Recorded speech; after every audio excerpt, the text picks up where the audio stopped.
hotel din na tambayi kuɗin ɗaki aka gaya min 3,000 ne wuni ɗaya. Na kama ɗaki na haura, na ce malam na kama ɗaki, ya ce ai mun ganki. To ki jira zuwa wani lokaci zan zo inda ke. Ina ta zaune ina jira sai mai zuba ruwan bayan gida ya shigo. Sai na ce zo, ka turo min manajan ku na hotel ɗin. Sai ya turo min shi, yana zuwa zai hajiya me yake faruwa, na ce kai wa Allah aiki na zo yi. Hajiya ke SS ce, na ce eh.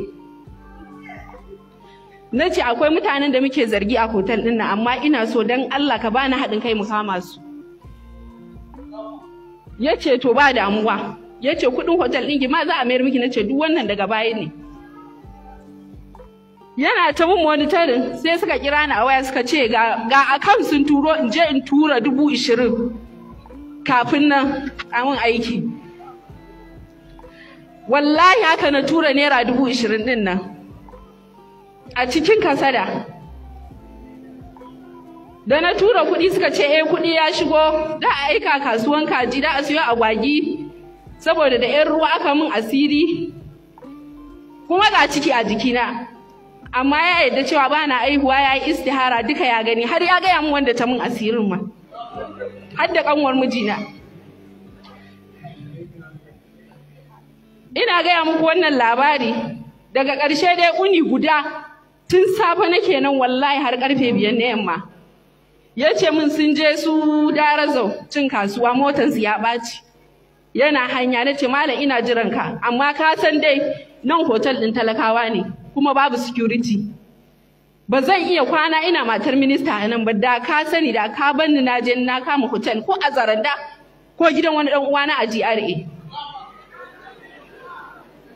Ya ce hajiya kar ki damu. Na ce kaga jakan hannuna? Ya ce na ce wallahi millions of naira ne a ciki, kuma duk abin da kake so zan baka, ni damuwa ta in samu cikan burina. Wallahi da ya ji ya zarme na haɗa kaya na kira shi a waya, na ce zan tafi kawai. Sai ya ce gashi nan bari ya turo min yaransa ya ɗan mun wani addu'a kafin nan. In na kira wannan number sai a canja murya, in na kira wannan number a kawo min sunayen Allah da wasu maganganu dai na banza, wai aljanu ne suke mun magana. Ni kuma daman burina in samu kuɗina da kayana, ba aljanunsa ba. Da na yi sa'a sai ya kira ni wajen ƙarfe 6 saura, wani yaro, hajiya ke ne kika zo don a miki aiki? Na ce ƙwarai. To malami ne, babban malaminmu ne ya haɗa ni da ke, ban nombanki, ki sauko ƙasa ki tare ni.